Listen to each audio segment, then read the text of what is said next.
అధికారంలో ఉన్నప్పుడే మన పైన ఉన్న కేసులన్నీ ఎలాగోలా కొట్టేయించుకోవాలి అని చంద్రబాబు గారు చూస్తుంటే ఆ కేసులు మాత్రం చంద్రబాబు గారిని వదలట్లేదు.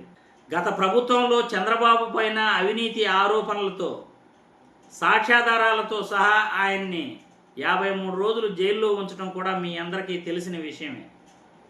అది కూడా స్కిల్ డెవలప్మెంట్ స్కాములు. ఈయన పైన ఫైబర్ నెట్ స్కామ్ ఉంది, అసైన్డ్ భూముల స్కామ్ ఉంది, ఇన్నర్ రింగ్ రోడ్డు స్కామ్ కూడా ఉంది. ఈ కేసులన్నింటినీ కూడా ఒక్కొక్కటిగా కొట్టేయించుకోవాలి అధికారం ఉండగానే అని చంద్రబాబు గారు చూస్తున్నారు. కానీ ఈ కేసులైతే ఆయన్ని వదిలే సమస్య లేదన్నట్లు ఆ కేసులు ఆయన్ని వెంటాడుతున్నాయి.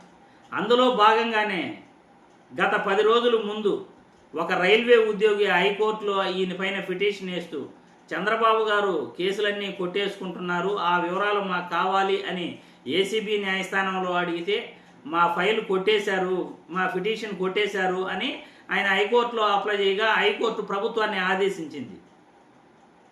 కేసులు ఎందుకు కొట్టేస్తున్నారు, ఆ వివరాలు, ఆ కేసుకు సంబంధించిన అన్ని డీటెయిల్స్ అన్నీ కూడా మాకు సబ్మిట్ చేయండి ఫిబ్రవరి 3వ తేదీలోపు అని హైకోర్టు అయితే ఫిబ్రవరి 3 వరకు గడువు విధించడం జరిగింది.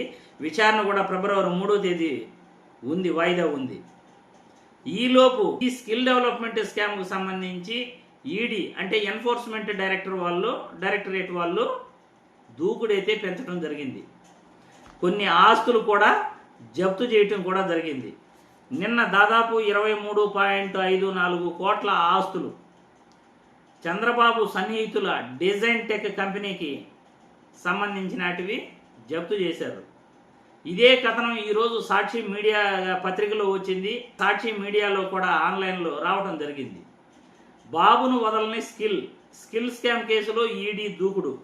సిఐడి సిట్ కేసును ఇటీవల అడ్డగోలుగా క్లోజ్ చేసిన చంద్రబాబు కూటమి ప్రభుత్వం. కానీ దర్యాప్తును వేగవంతం చేసిన ఈడీ విశాఖలోని ప్రత్యేక పిఎంఎల్ఏ కోర్టులో అనుబంధ ఛార్జ్షీట్ దాఖలు.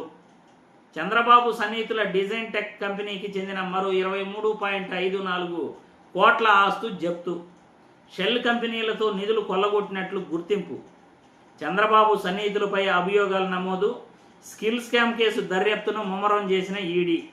2014-19 మధ్య బాబు ప్రభుత్వ హయాంలో స్కిల్ స్కామ్ సంబంధించి సిమెన్స్ కంపెనీకి తెలియకుండా ఆ కంపెనీ పేరుతో ప్రాజెక్ట్ ఒకటి రెడీ చేసి అధికారులు వద్దన్నా కానీ 371 కోట్లు విడుదల చేసిన అప్పటి సీఎం చంద్రబాబు అందులో 315 కోట్లను షెల్ కంపెనీల ద్వారా వివిధ కంపెనీలకి తరలించినట్లు గుర్తించారు.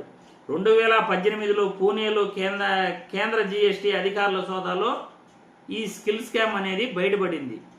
ఆనాటి సీఎంగా అది బయటికి రాకుండా అడ్డుకున్న బాబు 2019 తర్వాత వైసీపీ ప్రభుత్వం అధికారంలోకి వచ్చిన తర్వాత సామాజిక కార్యకర్త ద్వారా వెలుగులోకి వచ్చి సిఐడి దర్యాప్తుకు గత ప్రభుత్వం ఆదేశించింది. సాక్ష్యాలతో దొరికిన చంద్రబాబును రిమాండ్కు పంపిన కోర్టు 53 రోజులు జైల్లో కూడా ఉంచడం జరిగింది. ఇప్పుడు ఈ కేసులన్నీ చంద్రబాబు ఒక్కొక్కటిగా ఎలాగైనా కొట్టించుకోవాలి అని చూస్తుంటే ఈ కేసులు మాత్రం చంద్రబాబు గారిని వదిలిపెట్టట్లేదు. చంద్రబాబు గారిని ఈ కేసులన్నీ వెంటాడుతున్నాయి. అందులో భాగంగానే ఈ ఈడీ వచ్చేసి దూకుడు పెంచింది. స్కిల్ స్కామ్కు సంబంధించి డిజైన్ టెక్ కంపెనీకి సంబంధించిన 23.54 కోట్ల ఆస్తులు జప్తు చేయటం కూడా జరిగింది.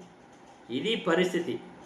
ఎందుకంటే చంద్రబాబు అధికారంలో ఉన్నాం, ఎలాగోలా కేసులు కొట్టించుకోవాలి అని చూస్తుంటే ఆ కేసులు మాత్రం ఈయన్ని వెంటాడుతున్నాయి. నేను వదలన బాబు అని ఆ కేసులు అంటున్నాయి. ఎందుకంటే గతంలో సుప్రీంకోర్టు కూడా ఈయన జైల్లో ఉన్నప్పుడు అదే చెప్పింది. సాక్ష్యాధారాలతో సహా బాబు అరెస్టు సమంజసం, కాకపోతే గవర్నర్ పర్మిషన్ తీసుకోకుండా ఒక మాజీ ముఖ్యమంత్రిని అరెస్ట్ చేశారు అని 2 న్యాయమూర్తుల్లో ఒక న్యాయమూర్తి తీర్పు ఇవ్వడం జరిగింది. సాక్ష్యాధారాలు లేవని, చంద్రబాబు అవినీతి చేయలేదని ఏ కోర్టు కూడా చెప్పలేదు. కానీ ఇప్పుడు సాక్ష్యాధారాలు లేవంటూ ఏ సిఐడి అధికారులు అయితే గత ప్రభుత్వంలో సాక్ష్యాలతో ఏసీబీ న్యాయస్థానంలో కేసులు వేశారో, ఛార్జ్షీట్లు వేశారో వాళ్ళే ఇప్పుడు ఆధారాలు లేవని చెప్పి కేసులు కొట్టేయించుకునే ప్రయత్నం చేస్తున్నారు. కానీ జనాలు ఒప్పుకోరుగా. ఎవరో పుణ్యాత్ముడు, మహాత్ముడు వాళ్ళు మళ్ళీ తవ్వుతారు, ఎందుకు కేసులు కొట్టేస్తున్నారని మళ్ళీ కోర్టులకు వెళ్తాయి. మన కోర్టు ఆదేశించినట్లు ఫిబ్రవరి 3వ తేదీకి ఈ కేసు వాయిదా ఉంది, ఎందుకు కొట్టేస్తున్నారు వివరాలన్నీ చెప్పాలంటున్నారు. ఆ వివరాలు, కొట్టేస్తున్న వివరాలన్నీ కూడా ప్రభుత్వం ఇవ్వాల్సి ఉంటుంది, లేకపోతే మరో వాయిదా కోవాలంటుందా, ఇవన్నీ కూడా మనం భవిష్యత్తులో చంద్రబాబు భవిష్యత్తు ఎలా ఉంటుంది, ఈ కేసులు ఎంతవరకు వెంటాడతాయి అనేది మనం వేచి చూడాలి. మరి మీ అభిప్రాయాలు కూడా కామెంట్ల రూపంలో తెలియజేయాల్సిందిగా ప్రజలను కూడా నేను వీడియో ద్వారా కోరుతున్నాను.